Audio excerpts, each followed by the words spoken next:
জানানাথ food and ফানে আপনাদের সবাইকে স্বাগত। আজকে নিয়ে এসেছি সাবুর পকোড়া। আপনারা একাদশীর দিনে বা কোনো ব্রতের দিনে আপনারা এটা বানিয়ে খেতে পারেন। আমি সেভাবেই বানিয়েছি। তার জন্য লাগবে 1 কাপ সাবু। আমি 2 ঘন্টা আগে 10 মিনিট ভিজিয়ে ছেঁকে রেখে দিয়েছিলাম, আর 2টো সিদ্ধ আলু। এবার আলুটাকে গ্রেট করে নেব ভালো মতো।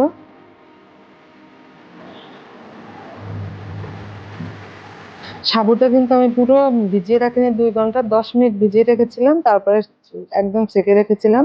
পুরো নরম হবে না, সাবুটা একটু শক্ত শক্ত থাকবে, কিন্তু জল ছোপ করা থাকবে।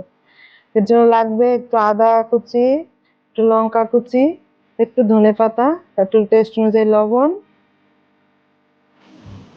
আর একটু গোলমরিচের গুঁড়ো,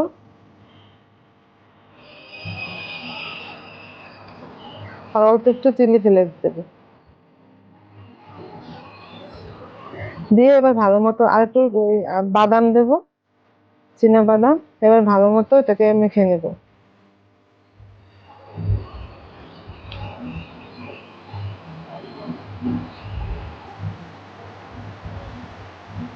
এবার সাবুগুলো দিয়ে দেবো। সাবুগুলো দেখবেন একদম যেন নরম না হয়, তত ঝরঝরে থাকবে, তত পকোড়াটা সুন্দর হবে।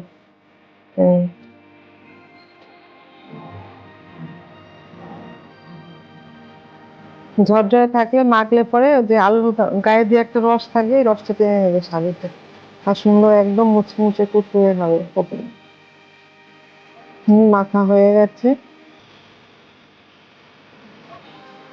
একাদশী ছাড়া, ব্রত দিন ছাড়া আপনি অন্য কোনো দিনে এটা বানাতে পারেন। এইভাবে রেডি করে নেবো। দেখুন আমি তেল কিছু লাগাইনি, একদম প্লেনে হাতে বানিয়েছি, কোনো হাতে লাগেনি, কিছু করেনি।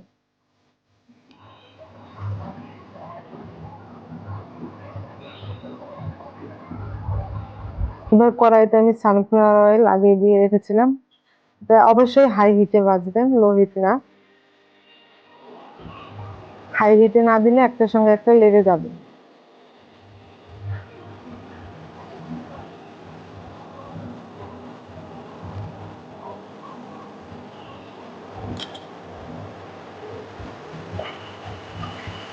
এক এক করে সব ভেজে নেব।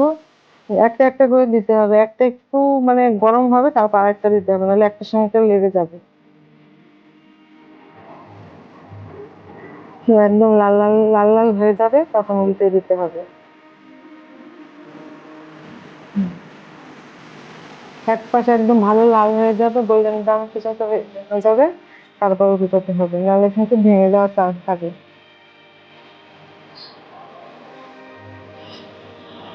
একদম একদম সবগুলো গোল্ডেন ব্রাউন হয়ে গেছে, রেডি হয়ে গেছে।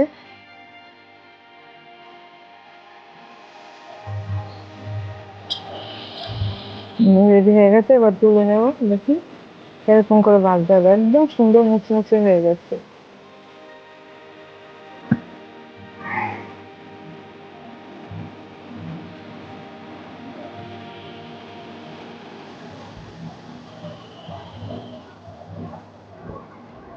এবার বাকি যেগুলো আছে ওগুলো আমি দিয়ে ভেজে নেব। অবশ্যই খেয়াল রাখবেন হাই হিট, হিট যেন মানে লো না হয়। হাই হিট না হলে একটা সঙ্গে একটা লেগে যাবে। হয়ে গেছে পকোড়া একদম ফ্রাই করা সব।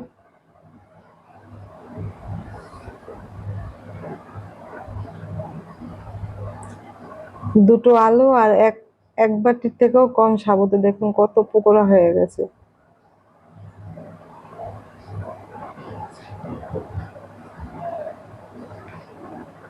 আপনারা অবশ্যই ট্রাই করবেন। আপনারা একাদশী ছাড়া অন্য দিনেও বানাতে পারেন, অন্য দিনেও বানিয়ে আপনারা খেতে পারেন। খুব সুন্দর মুচমুচে, একদম খুব টেস্টি।